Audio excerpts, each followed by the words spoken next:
गांव के एक कोने में एक पुराना हवेली खड़ी थी, जिसे लोग खौफनाक हवेली के नाम से जानते थे। कहा जाता था कि वहां रात के समय अजीब आवाजें आती थीं और कई लोग वहां से वापस नहीं लौटे। एक रात साहिल और उसकी दोस्ती ने तय किया कि वे उस हवेली की सच्चाई का सामना करेंगे। जब वे हवेली के दरवाजे पर पहुंचे तो हवा में एक अजीब सी खामोशी थी।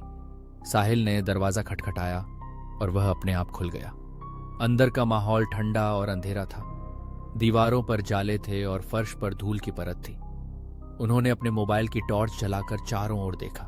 जैसे ही वे अंदर गए उन्हें एक पुरानी तस्वीर मिली जिसमें एक परिवार हंसता हुआ नजर आ रहा था, लेकिन तस्वीर के पीछे एक अंधेरे साये का एहसास हुआ। अचानक एक तेज आवाज आई, जाओ यहां से।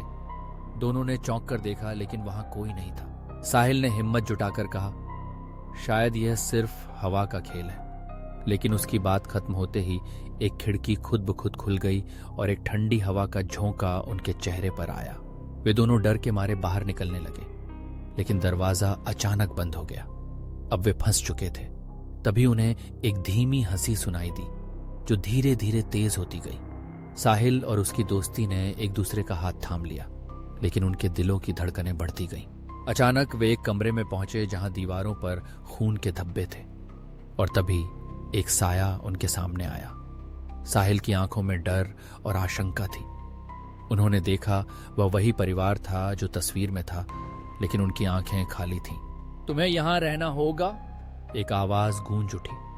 साहिल और उसकी दोस्ती ने एक दूसरे का हाथ कसकर पकड़ लिया, लेकिन अब उनके भागने का कोई रास्ता नहीं था। हवेली ने उन्हें अपने भीतर समा लिया।